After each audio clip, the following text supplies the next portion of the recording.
fakta-fakta bunga telang. Untuk manfaat, teman-teman pasti udah banyak yang tahu bahwa bunga telang itu selain warna yang cantik, kaya dengan antioksidan. Dan dia juga punya fungsi menurunkan tekanan darah. Jadi untuk teman-teman yang darah rendah, minumnya hati-hati dan konsumsinya jangan terlalu banyak karena nanti bisa menyebabkan pusing. Fakta pertama tentang tanaman telang atau bunga telang. Makin sering bunga telang kita panen, dia akan makin rajin untuk berbunga. Dan jika teman-teman ingin mengeringkan bunga telang, sebaiknya dijajar yang rapi. Seperti ini nih kira-kira. Kalau ditumpuk begini, dia bakalan nempel-nempel dan nantinya susah kering. Nah, jadi dijajar harus dirapikan. Saat kering, dia jadi terpisah satu-satu. Nah, selain itu, yang memberi rasa langu pada bunga telang itu adalah bagian hijaunya. Jadi bagian ujung yang ada di bunga telang seperti daunnya inilah yang sebetulnya menyumbangkan rasa langu. Nah, jika teman-teman ingin rasa bunga telangnya tidak terlalu langu, bagian yang ini bisa diambil. Jadi kalau teman-teman lihat nih seperti di gambar ini. Nah, bagian yang tengah itu akan menjadi polong. Nah, bagian yang pinggir dia akan lama-lama mengering. Nah, teman-teman bisa memanfaatkan bagian ujung-ujung yang sudah tidak berbakal polong lagi. Nah, kalau kering, teman-teman bisa nyabutnya tuh seperti ini. Tinggal diambil aja bagian yang hijaunya dan kita manfaatkan bagian kelopaknya yang ungu. Jadi rasa langu akan berkurang banyak.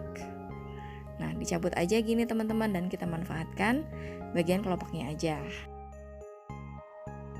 Yang bagian hijaunya ini nggak usah kita pakai.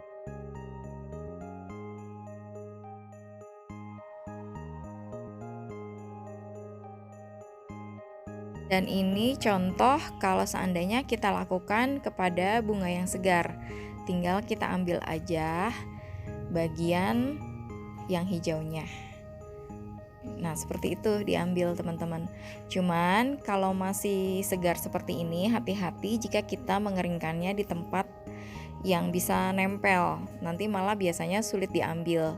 Jadi pastikan aja tempatnya itu agak kasar seperti tampah bambu ini.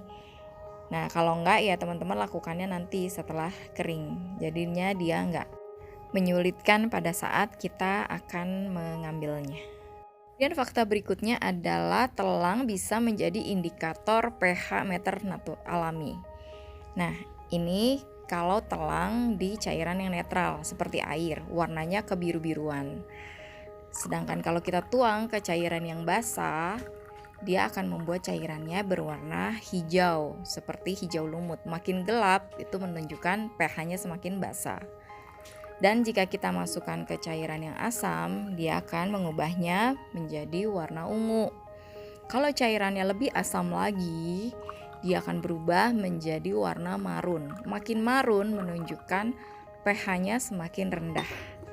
Nah, jadi tanpa kertas lakmus atau pH meter pun sebetulnya kita bisa memanfaatkan bunga telang sebagai pH indikator. Makanya telang sering banget dicampurkan ke cairan yang asam untuk menghasilkan warna yang cantik. Selain itu, biasanya memang penambahan seperti jeruk nipis itu untuk menutupi rasa langu di bunga telang ya, di seduhan bunga telang yang kurang enak.